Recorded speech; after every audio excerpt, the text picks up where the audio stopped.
درود به همه شما بینندگان عزیز صحیفه خرد.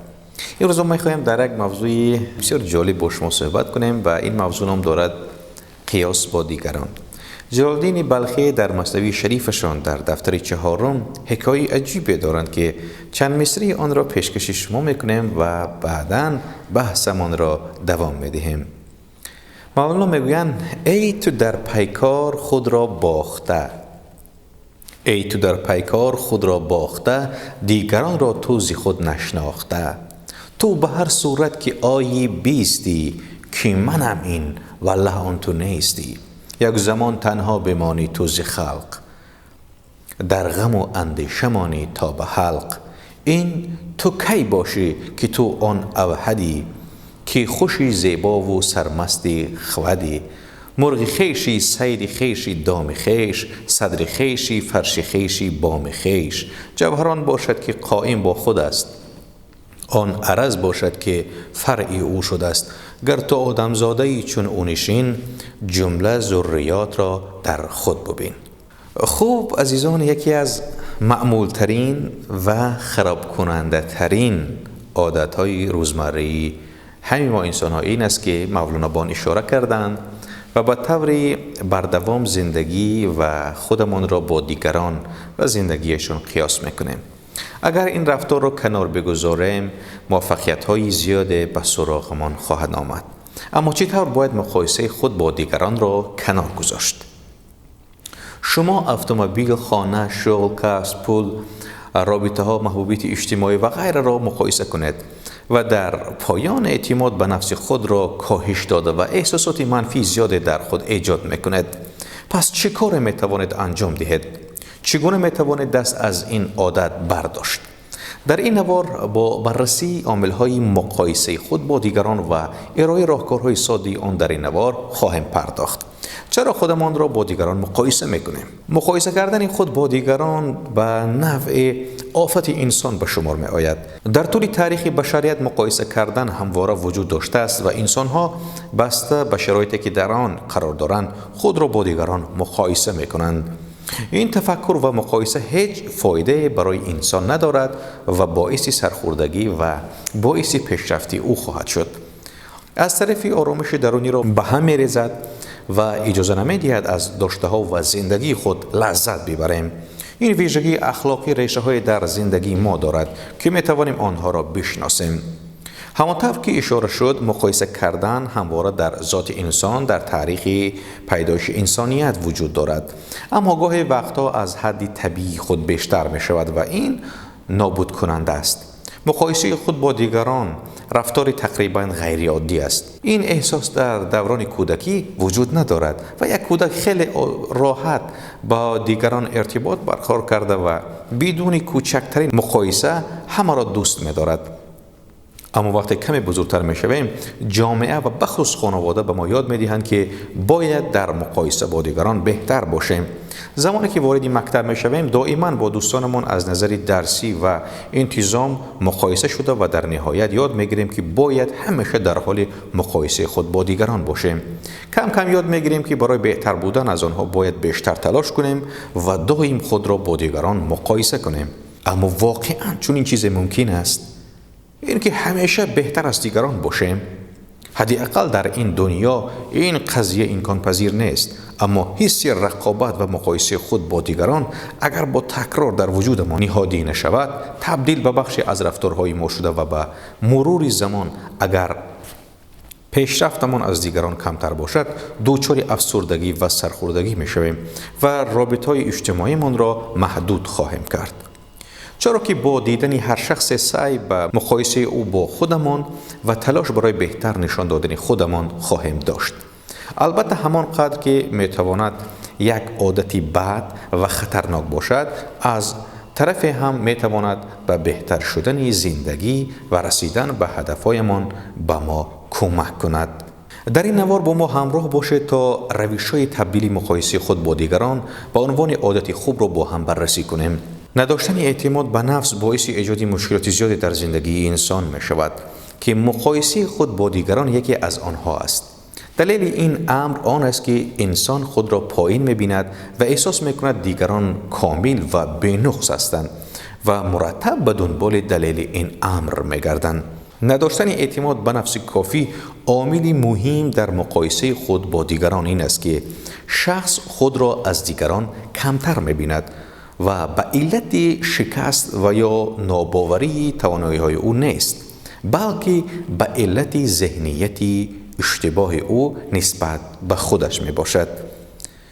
و دیگر اینکه نداشتن روحی تغییرپذیر. برخی افراد دارای روحی تغییرپذیر نیستند و این باعث می شود برای رسیدن به خواسته های خود توانایی خود را در نظر نگیرند و از راه کلی که از دیگران می بینند تقلید کنند. این موضوع باعث مقایسه کردن خود با دیگران و ایجاد نارضایتی در خود می شود. درست این است فرد توانا و ویژگی خود را در نظر بگیرد و راهی منحصر به فرد خود را پیدا کند و کار به دیگران و روش آنها باید نداشته باشد. البته این پیشنهاد روانشناسان این سمت است. و دیگر اینکه کمالگرایی یعنی افراط کمالگرایی در واقع یک ویژگی شخصیت در افراد است که باعث می شود انسان ها بخواهند در همه جنبه ها و در همه چیز بهترین باشند. بنابراین مدام خود را با دیگران مقایسه می کنند که آیا من از آنها بهتر هستم یا نه. این ویژگی اخلاقی جنبه های منفی بسیار برای فرد دارد، از جمله حس نارضایتی از داشته های خود، لذت نبردن از زندگی، دوست نداشتن خود، تغییرات شخصیت در فرد. چرا مقایسه کردن خود با دیگران از این نظر بد است؟ آنها خیلی خوشبخت به نظر می رسند. شرط میکنم هرگز با هم دعوا نمی کنند. چرا زندگی من مثل آنها نیست؟ مطمئنا همه ما وقت در صفحه رسانه‌های اجتماعی عکسای دوستان و همکاران و حتی غریبه ها رو میبینیم، این جمله ها رو به خودمون میگوییم و آرزو میکنیم ای کاش میتوانستیم ما هم این گونه رسم ها میگرفتیم. ساعت ها در میان عکسایشان میگردیم و به تصمیمات فکر میکنیم که ما را به شرایط فعلیمان رساندن. حتی گاهی گمان میکنیم تقصیر ماست که زندگی آنها آنقدر عالی به نظر میرسد و زندگی ما بد. روانشناسان این حالت را بخش مقایسه اجتماعی مینامند. شکی نیست که ظهور رسانه‌های اجتماعی این بخش را خیلی بزرگتر و رهایی از آن را دشوارتر کرده است. دیگر اینکه به چند نفر در رسانه‌های اجتماعی ارتباط دارد و اینکه هر چند وقت یک بار عکسایشان را پست میکنند، هر روز با دنیای از چهره‌های خندان و لحظه‌های روبرو هستید که با این هدف طراحی شده‌اند که شاد و خوشبخت و مثبت بودن مردم را نشان می‌دهند. اما در واقع آن لحظه‌ها به این دلیل انتخاب شده‌اند که آشفتگی و پریشانی زندگی هر روزی افراد را پنهان کنند. با بیانی ساده‌تر، لحظه ها ممکن است واقعی باشند، اما نشان دهنده این نیستند که واقعاً در آن لحظه در زندگی فرد چه اتفاقی در حال روی دادن است. احساس فشار و استرس و ناباوری اعتماد به نفس که از مقایسه زندگی دیگران به خودتان تجربه میکنید ممکن است به شدت زندگیتان را خراب کند و از نظر احساسی و جسمی و روحی برایتان خراب کننده باشد. بعضی از پژوهش‌ها نشان می‌دهند که مقایسه کردن خودتان با کسی که تصور میکنید زندگی بهتری دارد و موفق‌تر است باعث می شود افرادی بیشتری را پیدا کنید که از شما خوشبخت‌تر و موفق‌ترند.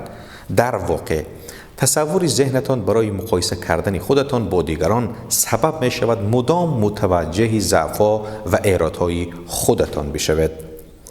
و چیز دیگر این که درک این موضوع که اگر خودتان را با دیگران مقایسه کنید نمی توانید پیروز شوید. فقط درک آگاهانه آن می تواند مفید باشد. مهم نیست که چی کار انجام می دهید.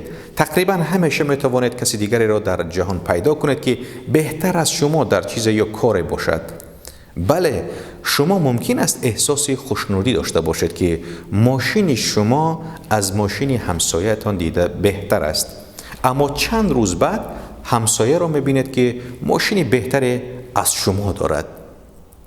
و از همه چیز مهم این است که شکرگزار باشید. اگر خود را متعهد کنید که عمیقاً برای چیزهای خوبی که در زندگیتان وجود دارد خوشحال باشید و آنها را هر روز به خودتان یادآوری کنید، کمتر احتمال دارد در دام مقایسه گرفتار شوید. هر وقت کسی یا چیزی میخواهد شما را دوباره به سمت مقایسه بیندازد، فوراً به رفتار قاطعانه آن چیزهای خوب را به خودتان یادآوری کنید.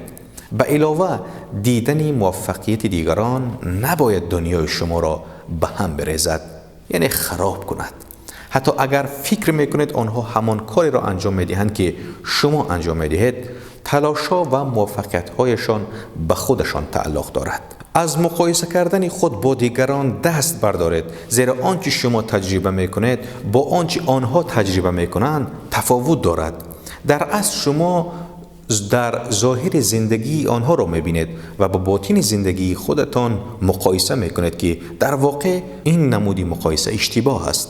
فاصله گرفتن از مسیر زندگی دیگران کمکتان میکند خودتان را از این احساسی که باید پیشرفتتان را در مقایسه با پیشرفت دیگران بسنجید نجات دهید.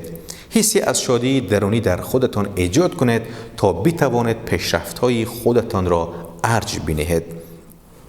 وقتی برای دیگران خوشحال میشوید، راحت‌تر میتوانید برای خودتان هم خوشحال شوید. وقتی پیروزی‌های دیگران را حتی اگر کوچک باشند میپذیرید، میتوانید پیروزی‌های خودتان را هم ببینید و بپذیرید. وقتی پیروزی‌ها و موفقیت‌های دیگران را حتی اگر کوچک باشند میپذیرید، چرا از موفقیت و دستاوردهای کوچک خود استقبال نکنید و خوشحال نباشید؟ و مهمترین چیز از همه، خودتان را با خودتان مقایسه کنید که این بهترین است. به جای مقایسه خود با افراد دیگر، این عادت مقایسه کردن خود را گسترش دهید و ببینید چقدر رشد کردید، چه چیزی به دست آوردید و چه پیشرفت‌هایی را در جهت هدف‌های خود انجام دادید. این عادت باعث ایجاد قدردانی و مهربانی نسبت به خودتان می شود، زیرا شما متوجه می شود که چقدر به هدف‌های خود رسیدید و بر چه مانع‌های غلبه کردید و چه کارهای خوبی انجام دادید. شما احساسی خوب در مورد خودتان بدون نیاز به فکر کردن در مورد دیگران پیدا میکنید. شما میتوانید این عادت را با استفاده از چند دقیقه هر روز و یا فقط هر روز استراحت یا هر روزی که مناسب به شما است، برای استفاده از یک دفتر یادداشت برای نوشتن اینکه چگونه شما رشد کرده اید نویسید و با انجام این کار تفکر شما در طول زمان تغییر میکند و الگوهای تفکر شما به طور خودکار بیشتر در مقایسه شما با خودتان نه با افراد دیگر متمرکز خواهد شد. و یاد بگیرید موفق ترین افراد دنیا زمان پیشرفت کردن که در کنار فردی که از خودشان بهتر بود کار کردند. فراموش نکنید که اگر یک رقیب خوب و کسبی نداشته باشید، انگیزه هم برای پیشرفت نخواهید داشت. پس اگر با کسی آشنا شدید که از شما بهتر بود، قبل از هر چیز او را یک معلم در نظر بگیرید و سعی کنید از او چیزهای نوی را بیاموزید و بعد او را به چشم یک رقیب حرفه‌ای ببینید که برای رسیدن به او باید تلاش زیادی کنید و چیزهای جدید یاد بگیرید.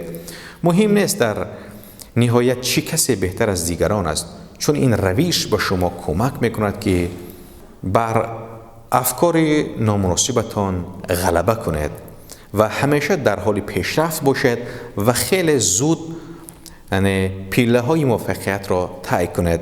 خودتان را با استانداردهایی که دارید یعنی قضاوت میکنید. زمانی که یاد میگیرید و استانداردهای خود برای ارزیابی استفاده کنید، دیگر دست از مقایسه کردن بر میدارید و با دیگران خود را مقایسه نمیکنید. این تمرین شما را از مقایسه با دیگران دور میکند و احساس خوب نسبت به خودتان میدهد. اگر تایید کنید که لایق بهترین زندگی هستید، در نتیجه روی احساسات خود کنترل پیدا کنید. پس هرگز استانداردهای دیگران را در زندگی خودتان پیاده نکنید و بعضا وقتا ریسک پذیر هم باشید. وقتی خودتان را به ابزار خودتان قضاوت کنید، برای شروع کمک آزادی بیشتری خواهید داشت و ریسک‌های افزایشی را به همراه دارید. این ریسک‌ها به شما این توانایی را می‌دهند که از خودتان بهتر شوید و از خودتان پیشگیری کنید. آنچه مانع می شود افراد از خودشان پیش گذرند این است که از ریسک کردن سخت می ترسند و بهترین راهکار درمان مقایسه خود با دیگران یکی دیگر از راه‌های فوق‌العاده خوبه که برای افزایش اعتماد به نفس و درمان مقایسه خود با دیگران و در کل مهارت‌های مربوط به آنها مثل زبان بدن و با اعتماد به نفس صحبت کردن معمولاً پیشنهاد می‌شود که این را روانشناسان در بسیار اینستیتوت‌های پژوهشی تحقیق کردند. به جای خلاصه ما این مقایسه کردن در جنبه‌های مختلفی زندگی از ویژگی‌های انسان‌ها است. باید دقت شود که این مقایسه باعث ایجاد سرخوردگی و ناراحتی و نارضایی ما می شود و باید کنترل شود. راهکارهای برای جلوگیری پیشگیری و با ترک این حالت وجود دارد که در نوار به آنها اشاره شد. با دوست داشتن خود و توانایی‌هایمان می توانیم روی زندگی خود تمرکز کنیم و هر روز در جهت پیشرفت قدم برداریم.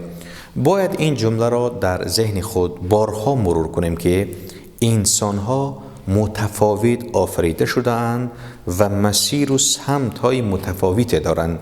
این تفاوت‌ها هستند که دنیا را زیبا کردند و نیاز نیست که همه مانند هم باشند.